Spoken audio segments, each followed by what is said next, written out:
Segunda parte do vídeo de prêmios da temporada da NBA até aqui, aproveitando essa pausa pro All-Star Break, né, essa pausinha de uma semana que a gente tem entre os jogos para refletir um pouco, sobre a temporada da NBA até aqui, nessa pré-reta final de temporada regular, falar bastante aí dos prêmios individuais. No outro vídeo, que eu vou deixar aqui na descrição se você não viu, falei de MVP, falei de técnico do ano e falei de defensor do ano. Nesse vídeo a gente vai falar na briga pelo prêmio de calor do ano, do prêmio de Most Improved Player e do prêmio de sexto homem, beleza? Deixa o like, se inscreve no canal se você gosta do assunto, se você gostar do vídeo também, e ajuda a gente a crescer, valeu.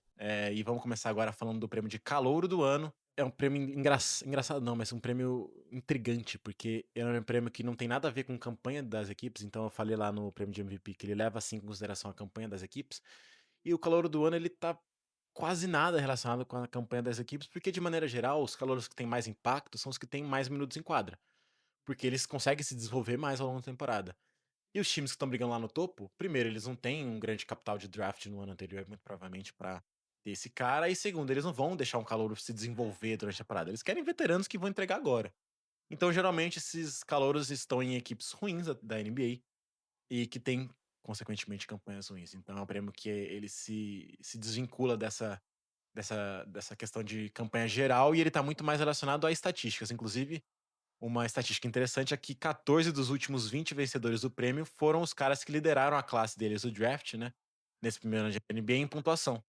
Então é basicamente um prêmio que vai, na maioria dos casos, pro calor que tem a melhor média de pontos. Historicamente costuma ser assim. Obviamente existem exceções à regra, como foram esses 6 últimos que eu citei, né, nesses 20 anos, mas de maneira geral é o cara que tem a melhor pontuação leva o prêmio. E pra mim essa temporada tá muito mais do que óbvio que existem apenas 2 competidores, eu poderia até citar o VJ Edge como um terceiro, mas eu acho que é forçar um pouco a amizade. Pra mim os competidores são Con Knippel, do Charlotte Hornets, e Cooper Flag, do Dallas Mavericks. O Knippel tem média de 18,9 pontos, né? Quase 19. 5,5 rebotes, 3,6 assistências, 48,4% nos arremessos de quadra e 43,1% nos arremessos de três. Um absurdo no volume que esse cara faz. Ninguém fez isso na história da NBA como calouro. Inacreditável o que o Knippel faz como arremessador em quadra. Do outro lado, o Cooper Flag com 20,4 pontos, 6,6 rebotes, 4,1 assistências, 48,2% de field goal e 30,2% de aproveitamento nas bolas de três. Então, assim, quando a gente olha de cara, o Cooper Flag leva vantagem em ponto, rebote e assistência, e o Knippel leva vantagem em termos de aproveitamento é, de arremesso. Sem fazer muito mistério aqui, pra mim, o calouro do ano é o Cooper Flag pela questão de ele é um cara mais completo do que o Knippel. É impressionante o que o Knippel faz na temporada em termos de consistência. Ele, da primeira semana de temporada, ele já foi um cara muito impactante em Charlotte. Ele já parecia um veterano desde o primeiro jogo dele de NBA. Ele vem arremessando um absurdo, mas eu não posso. Assim, a principal questão dele é a pontuação, mas ele ainda é muito bom construindo o ataque também. Ele é ok na defesa, ele não é horrível. Mas, mesmo ele sendo um cara muito bom em pontuação e arremesso, o Cooper Flag ainda tem uma média de pontos superior à dele, ao do Knippel. E o Cooper Flag é um jogador muito mais completo que o Knippel. O Cooper Flag, ele tem mais armas ofensivas, apesar de ele não ter a bola de três recentemente, ele tá melhorando nisso também. Mas ele tem a média distância, ele tem infiltração, ele é muito forte fisicamente filtrando, ele tem o jogo de costas pra cima que ainda pode melhorar. Mas vez ou outra ele aparece com um ganchinho ali, um ganchinho aqui, um fadeaway. A finalização dele com a mão esquerda é absurda, com a mão direita é muito boa. Eh, Ele não conduz o ataque perfeitamente, a gente viu isso inclusive no começo da temporada, mas ele é um cara que tem uma visão de quadra, assim, privilegiada pra idade que ele tem. Ele é um cara que fez 18 anos agora. E defensivamente ele é muito mais impactante do que o Knippel é. O Knippel, de novo, não é horrível, mas o Cooper Flag é muito bom. Então, acho que a gente não pode só tratar o Knippel como um arremessador. Um cara, ele é um cara que fica parado e arremessa. Não é. Ele, inclusive, muitas vezes, dessa virada de chave do Hornets na temporada, né, que hoje é uma das equipes mais quentes da NBA, o Knippel, ele muitas vezes é o armador do time, e o Lamelo Ball fica de lado. O Knippel começa com suas jogadas, ele corre muito sem a bola também, né, recebendo screens fora da bola e arremessando. Ele é o melhor arremessador da classe, sem sombra de dúvida, não tem nem comparação. E ele vai ser muito melhor arremessador do que o Flag a carreira inteira dos dois. Eu acho que a batalha existe e ela é muito parelha. Inclusive, eles jogaram, né, um contra o outro recentemente. Foi um dos jogos mais legais da temporada toda. Mas eu fico com o Flag justamente por tudo isso que eu falei. Ele é um cara que impacta defensivamente também muito bem. Ele é um cara que cresce todo mês, ele melhora, parece, dos 2 lados da quadra. E ofensivamente ele tá cada vez mais confortável na liga. Nos últimos 5 jogos, a média dele é acima de 32 pontos, por exemplo. E ele é o cara mais completo que o Knipo. É só isso. No fim das contas, eu vou pro Cooper Flag porque ele me entrega mais do que o Knipo entrega. Em termos de outras facetas do jogo, tirando o arremesso. Então, por isso que pra mim o calor do ano, nesse momento, se a temporada terminasse agora, seria o Cooper Flag. Falar agora de Most Improved Player, e ele é um prêmio que também tem suas particularidades, porque ele é um prêmio que muitas vezes não, ele não leva em consideração, a gente não pode colocar um jogador contra o outro, né? Não, mas quem tá melhor, esse ou esse? Porque a competição não é um jogador contra o outro, a competição é o jogador contra ele mesmo na temporada passada. Que é o jogador que mais evoluiu de uma temporada para outra, então você pega os números da temporada passada, compara com os da temporada atual, e aí você coloca ali quem mais evoluiu. Para mim, existem 4 concorrentes para essa temporada: Deni Avdija, do Portland Trail Blazers, Nickeil Alexander-Walker, do Atlanta Hawks, que também tem o Jalen Johnson nessa corrida, e o Keyonte George, do Utah Jazz. Para mim, esses são os 4 concorrentes pro prêmio. Acho que o Duren merecia também uma menção honrosa aqui, então fica a menção honrosa aqui.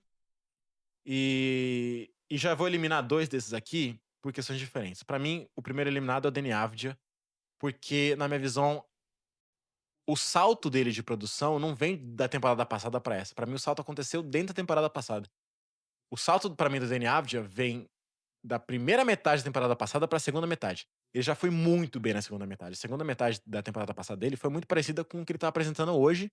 Ele sim evoluiu mesmo assim, comparando o final da temporada passada pra essa temporada, mas pra mim o salto dele foi lá. Então é meio difícil eu julgar ele aqui nesse momento, e eu acho que ele tem que ser mencionado. Ele é provavelmente o favorito aqui da galera de maneira geral, mas no meu conceito, como a evolução dele foi mais ano passado que nesse, ele tá aqui de fora. O segundo eliminado é o Nickeil Alexander-Walker, porque a gente tem que também tomar cuidado com: foi o jogador que evoluiu ou foi a função dele que evoluiu? O Nickeil Alexander-Walker, ele nitidamente evoluiu as médias em relação à temporada passada, mas olhando o jogo dele, eu não vejo uma grande evolução, tipo: "Putz, cara, ele melhorou muito nisso. Não, isso aqui ele era ruim, isso aqui ele tá muito bom hoje". Não vejo. Eu vejo o Nickeil Alexander-Walker como um cara que cresceu porque ele ganhou volume, porque ele ganhou tempo de quadra. Ele saiu de ser um reserva com pouco protagonismo em Minnesota pra ser titular em Atlanta. Então, assim, ele tem muito mais volume e, consequentemente, os números vão aumentar, então por isso que ele já tá eliminado. Não é como se ele tivesse evoluído como jogador propriamente, sabe? Então, com os 2 eliminados, sobraram Keyonte George e Jalen Johnson, e pra mim, o jogador que mais evoluiu de uma temporada pra outra vai ser o Keyonte George. Eu entendo que o salto que ele deu é mais fácil dar do que o salto de Jalen Johnson, né? O Jalen Johnson, ele sai de um jogador muito bom pra um All-Star, e esse salto de jogador muito bom pra um All-Star, apesar de ele não ser tão grande, expressivo em termos numéricos, ele é muito difícil. Porque você melhorar significativamente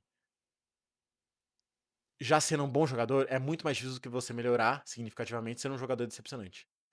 Mas o Jalen Johnson, acho que também ele entra um pouquinho do que eu tava falando do Nickeil Alexander-Walker, de ano passado ele era muito mais um conector, um cara assistente em relação ao Trae Young no ataque. Esse ano ele é um cara que tem muito mais a bola, ele é o tomador de decisões e ele toma muitas boas decisões, ele tem mais de 8 assistências de média, mas, em termos de eficiência no ataque, ele é basicamente o mesmo da temporada passada, e ele só tem mais volume, e aí, consequentemente, a pontuação dele melhora também. E como eu falei, tem mais a bola na mão, então as assistências melhoram ao ponto de que também os turnovers aumentam, né? Os erros dele ao longo da partida. E pra mim, o Keyonte George ele é o cara que teve a melhora mais expressiva estatisticamente, mas que vem acompanhada também dessa melhora de postura, porque o Keyonte George ele é um cara visto muito como um talento, mas que era uma decepção nos primeiros 2 anos de liga dele, né? E a gente viu, olhava pra ele e falava: "Cara, esse cara tem tanto talento, mas ele é tão desleixado. Falta tanta consistência pra ele, falta tanta inteligência de jogo, ele tomava decisões bizarras, assim, tanto em arremesso quanto em passes". Ele era realmente uma decepção, e nessa temporada ele virou um cara não All-Star, mas que em certo ponto da temporada, quando o Jazz ainda era competitivo, ele chegou a ser mencionado por alguns jornalistas, na conversa ali pro All-Star. Então ele é um cara que dá um salto gritante. Eu vou até pegar aqui ao vivo os números dele. Temporada passada ele teve 16,8 pontos, isso melhorou pra 23,8. O rebote é basicamente o mesmo, mas ele não é muito cara de rebote. E de assistências ele foi de 5,6 para 6,5. Então cresceu aí praticamente uma assistência por jogo. E ele melhorou, tá? No arremesso geral, ele era de 39,1, que é baixo, para 45,8, muito melhor. E nas bolas de 3, 34,3 para 37,5. Então, além dele melhorar expressivamente em números melhor, mais do que o Jalen Johnson, eu acho que a postura dele em ser esse cara muito mais confiável para o Will Hardy e para o Utah Jazz, nessa temporada, acho que diz muito sobre a evolução dele aqui também. Ele é um cara muito mais centrado, muito mais maduro, comete muito menos erros. A postura dele é muito melhor do que era a temporada passada. Ele é muito mais competitivo na defesa do que era. E eu acho que, inclusive, é pouco falado sobre ele. Ele resolve muito no contra um, ele consegue envolver o Markkanen no jogo, consegue envolver os outros companheiros. Inclusive, ele assumiu a posição de titular de armador, que nem era muita posição dele, ele jogava mais na 2 ano passado, inclusive chegou a ser reserva na reta final de temporada. Pro Isaiah Collier, essa temporada ele retoma essa posição. Enfim, para mim o Keontae George tem todos os méritos do mundo, porque ele melhora muito, tanto de postura dos dois lados da quadra, quanto também na pontuação. E diferente do Nickeil Alexander-Walker, é ao contrário, né? O Nickeil ele ganha mais minutos e aí ele vai pro subir de produção. O Keontae não, ele sobe de produção e ganha mais minutos. Então, para mim, essa é a grande diferença. E é por isso que, para mim, ele é o MIP dessa temporada até aqui. Sexto prêmio que eu vou falar aqui essa série de 2 vídeos é justamente sobre o sexto homem da NBA, né, que é o melhor reserva. É basicamente um prêmio entregue aí ao MVP dos reservas, né, o melhor jogador que vem sempre do banco. A única regra é justamente que ele tem que ter, esse jogador tem que ter mais jogos vindo do banco do que como titular. E aí, se ele tem mais jogos a partir do banco, ele já tá elegível para ser, para fazer parte dessa disputa de melhor reserva da NBA, que a gente chama de sexto homem. E para mim, na batalha, temos 3 jogadores, que são Naz Reid, do Minnesota Timberwolves, Jaime Jaquez Jr. do Miami Heat e Keldon Johnson do San Antonio Spurs. O Naz Reid tem média de 14,2 pontos, 6,4 rebotes, 2,5 assistências, com 46%, quase 47% de field goal, 38,5% nos arremessos de 3.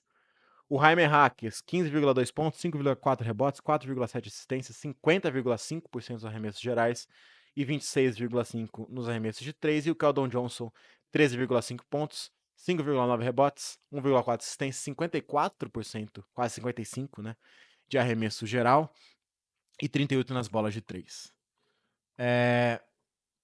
Eu acho que cada um impacta a sua maneira, as suas equipes, e todos eles são muito importantes para o contexto de suas franquias nessa temporada.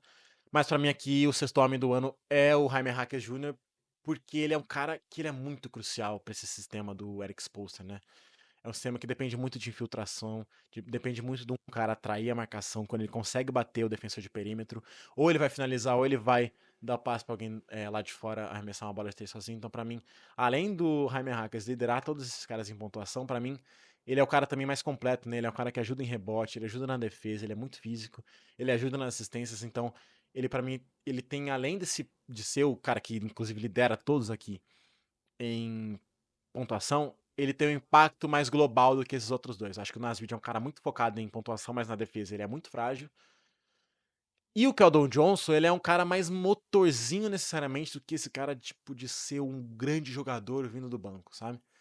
O Keldon Johnson, ele é o cara que mudou um pouco a carreira dele, né? Entra na NBA como talvez o jogador do futuro do Spurs, a gente não vê tanto teto para ele, mas ele é um cara mais de pontuação, tal. E aí, aos poucos, ele foi remodelando e hoje ele é um cara muito mais de vir do banco e pegar rebote, brigar por rebote ofensivo e matar a bolinha de três dele, defender muito bem. Então o Keldon Johnson ele é mais esse motorzinho, essa alma de pegada do Spurs do que necessariamente o melhor jogador vindo do banco, tá? Até acho que do Spurs existe ali um debate se o Dylan Harper é mais importante do que ele ou mais habilidoso do que ele, então eu acho que o Keldon Johnson ele perde um pouquinho porque ele acaba não tendo essa coisa que atrai muito, né, no fã, no jornalista que também acompanha a NBA, que é ser esse cara que vai ser o melhor jogador do banco de reserva de um time da NBA. E pra mim o Jaime Jaquez tem muito mais essa pegada do que o Keldon Johnson e ele é muito mais completo do que o Naz Reid, por isso que pra mim Jaime Jaquez é o melhor reserva até aqui dessa temporada da NBA. Beleza, dei uma acelerada porque o vídeo tá ficando longo de novo, mas passamos aí pelos 6 prêmios, né? MVP, passamos pelo técnico do ano, passamos pelo defensor do ano, e agora, nesse segundo vídeo, passamos pelo calor do ano, passamos pelo MIP, né? Most Improved Player, o jogador que mais evoluiu, e passamos também agora, por fim, pelo sexto homem, beleza? Se você gostou de novo, deixa o like e teremos mais coisas durante a semana, beleza? Obrigadão pra quem ficou até agora e um abraço, a gente volta logo.